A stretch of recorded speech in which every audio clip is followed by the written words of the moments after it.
This is a very concise one-shot for the important formulae for CBSE Class 12 Maths examination. This is part 1 of calculus containing continuity, differentiability, application of derivatives, and application of integrals. As this one-shot contains only formulae, I would recommend supplementing this with some sort of problem practice, especially with the previous year questions of the CBSE archives. Now let's get started. So the first topic that we have today is continuity. So for a function f of x to be continuous at x equals to a, the limit has to exist of the function at that point. So that is the left-hand limit has to equal the right-hand limit, which is the value. And then if that value is equals to the value of the function at that point, then the function is said to be continuous. And that is basically the only important continuity concept. And the main kind of question that comes from this topic is they will give you a piecewise function. So like for different domains, it is defined differently. And then you have to find out the condition for which that the function will be continuous. Now let's move on to differentiability. So for a function f of x to be differentiable at the point x equals to a, the left-hand derivative has to equal the right-hand derivative. Now, this can be verified in a couple of different ways. The first is that if it is specified, then you can use the first principle to prove it. And if it is not specified, we can just differentiate normally, and that will usually give the answer. Now, let's move on to chain rule. So if, for example, we have to find a function, the derivative of function y, which is actually a function of z. So we have to differentiate it with reference to x. So the way we can do this is, since we cannot directly find dy by dx, because like z is a function of x and y is a function of z. So one way of doing it would just be putting the value of x in z and then then solving it and then differentiating it. But the better way of doing it is first we differentiate y with reference to z. So we have dy by dz, and then after that we differentiate z with reference to x. So we have dz by dx. Now one way of thinking this is just that we can cancel out algebraically, we can cancel out dz from both, and then we just get dy by dx. Now this is not correct, but it is a way of remembering it very simply.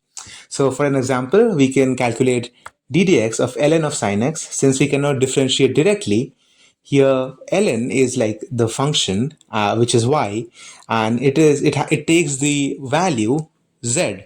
Z here is sin x. So we are differentiating with reference to sin x first, and then we are going to be differentiating sin x with reference to x. So what we get is cos x by sin x, which is cot x. Now, the next topic that we have on the list is a derivative of inverse functions. This is in the syllabus, and of this, only the first three that are given here, they are there, which is ddx of sine inverse x, which is 1 over root under 1 minus x square, and then there is ddx of tan inverse x and ddx of cos inverse x. Now, a good way of remembering this is that cos inverse x is just the derivative of sine inverse x with a minus 1 attached, and the derivative of cos inverse x is just tan inverse x with the minus 1 attached, and so on and so forth. Now, how will you remember which has the minus and which does not? So if they start with c, then they will have a minus. If they do not start with c, they will not have a minus. That's all there is. And you can just go through the formula here. I'm not going to go over it.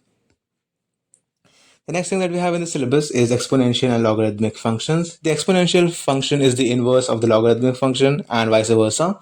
So if we plot them along with y equals to x, then they are going to be symmetric about y equals to x, as you can see in the graph. Now, as for the derivative, is just this, that ddx of ln x is 1 over x. Now, technically, it is 1 over mod x, but for CBSE purposes and board exam purposes, you can just assume that it is 1 over x, and it does not really matter.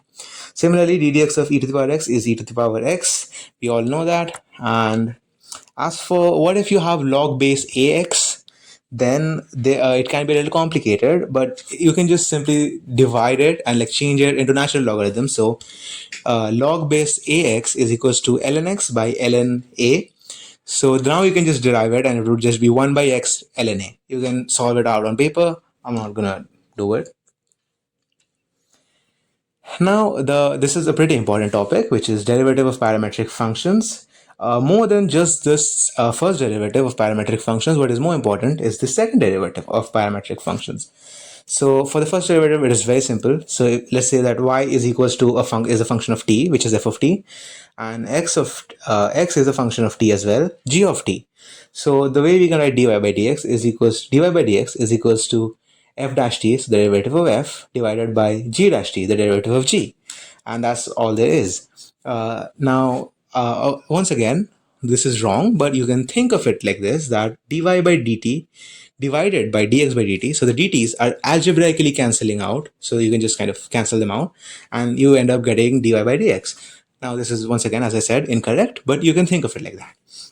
Now let's call dy by dx a function h of t for finding the second order derivative. So the way we find the second order derivative is just we differentiate dy by dx once again with reference to x. So the way we get this is by applying chain rule. We are going to get a factor dt by dx, and we are going to get the derivative of dy by dx, which is h dash t. But since we have to take the derivative with reference to t, we are getting this term dt by dx. Now, what is dt by dx? It is very simply 1 by dx by dt. So it is just the reciprocal of that, which is how you would think of it algebraically, and that is in fact correct here. So we can just divide by g dash t, and we are going to get h dash t by g dash t. So the derivative of h divided by the derivative of g. Now let's move on to application of derivatives. There is one very simple and very common application, which is using this formula. And this formula is just that, it's not really a formula, it's just dy by dx is equals to some constant value k. And the way they will give this question is like, let's say we have some population right now, and then it is like increasing at this rate. So we are given the rate, which is k, and then we can kind of just solve for it, and along with like time, and then we can just integrate both sides, as you can see here, and that will just be the solution. You just do definite integration and you get the solution. It's not very complicated, but the more you solve, the better you will get at it. Another way that like this question can come, like not really this question, this concept can be applied, is they will give you some kind of shape or some kind of something which is made up of another value. So here we have a cone which has been given that the height of the cone is equal to twice the radius as it is given here. So, and along with that, we are going to be given d of r, not d of r, dr. So the small change that occurs in radius. Now, this can be given with reference to time or without, just a small delta r, which is a finite value, not an infinitely small one. So what we're going to have to do here is we are going to have to calculate the volume, which is 1/3 pi r square h for a cone. And on simplifying, that gives out 2 by 3rd pi r cube. Now we have dv. dv is equal dy by dr, or like on differentiating with reference to r on both sides, we get 2 pi r square. And so we can just multiply the dr on the right hand side, and we are going to get dv is equals to 2 pi r square dr. So now if we are given dr or dr by dt, we can easily calculate dv or dv by dt. This is one way of doing it, and there are some other ways of applying this and some other things they can ask for. Once again, the more you solve, the more you will know from the archives. Now let's move on to application of integrals. Here there is only really one formula that you really need to know, which is that f of x minus g of x dx इसका integration करना है from a to b. f of x here is the upper function, तो basically graph में जिसका function का position ऊपर है, that is the f of x, and then उससे हमको subtract करना है g of x, like the lower function. Now this should make sense to you, because basically अगर हम लोग को ये वाला एरिया निकालना है जो शेड किया हुआ है, तो हम लोग पूरा अगर ऊपर वाला फंक्शन का निकाल रहे हैं यहाँ पे, तो लाइक अगर हम लोग ये निकाल रहे हैं, देन इसमें तो पूरा ही नीचे तक आ जा रहा है ना, तो हम लोग को ये वाला एरिया जो है वो हटा देना है बेसिकली. तो वो हम लोग सब्ट्रैक्ट कर दे रहे हैं, and that is basically all that like this formula does. But it is just the most important one here. So I have given you an example here, which is that there is this parabola y square equals to x, and there's the straight line y equals to x. तो यहाँ पे हम लोग solve कर रहे हैं root the region that root X is the upper curve here is despite being lower than y equals to x for the majority of the real number line in the area that we need to calculate, in the place that we need to calculate it, it is actually above y equals to x, as we can see. So root x is first because y square equals to x, so we are square rooting on both sides. And then from that we subtract x, and then we just integrate and we get 1 by 6 square units. And that is just how we solve it. Now the last topic that we have for this video is extremas or maxima and minima as we know it. तो हम लोग को basically अगर कोई curve जो है F of x उसका अगर एक्सट्रीमाज निकालना, that is minima and maxima निकालना हम लोग को, the simple way of doing it is just you take the derivative and then you equate it to 0. Then you solve for x. अब जो भी यहाँ पे x का वैल्यूज मिला है, that is where you will get all the extremas. तो like if you have x equals to 1, तो वहाँ 1 पे या तो मिनिमा होगा या मैक्सिमा होगा, वैसा कुछ होगा. Now of course there is an edge case to this which is called a point of inflection. जहाँ पे ना तो वो मैक्सिमा होगा ना मिनिमा होगा, it will just continue, it is just a place, it is just a point but the slope is 0 for the function, but वहाँ पे ना मैक्सिमा है ना मिनिमा है, it is an edge case kind of, you can call it that. Now to prove, like to find out, not really prove, that if it is a minima or a maxima, here is how we can do this.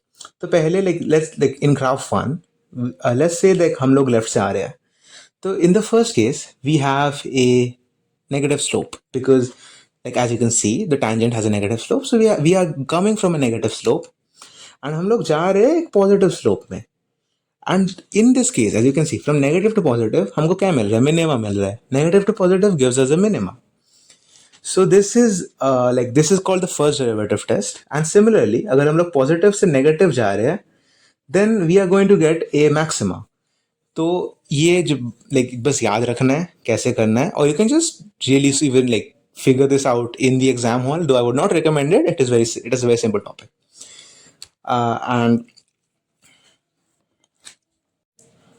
And the other topic, the other test actually is that the second derivative test, which is f double dash x, which is the second derivative of the function. अब अगर ये greater than 0 हुआ at that point, this is very important because when you sometimes solve these questions, you're going to get a constant value for the double derivative, which means that you do not need to put the value of x. Like whichever point you get, it is going to end up being the maxima or the minima, whatever, depending on the value you are getting, right? But if you do not get a constant value and if you actually get a function of x, then you have to put that value of x that you solved just now by the first derivative of x, right? And so if the value ends up being greater than 0, we get a minima, and if it is less than 0, then we get a maxima. Now once again, as I said, the point of inflection, this is the case where the double derivative is going to be 0. If the double derivative is 0, then it is very likely a point of inflection. And these are the two tests that you really need to know. And exam में usually double derivative test ही करने बोलते हैं proof करने के लिए. So I would just recommend that you practice some questions, and that is it for the video. And I hope you learned something, and I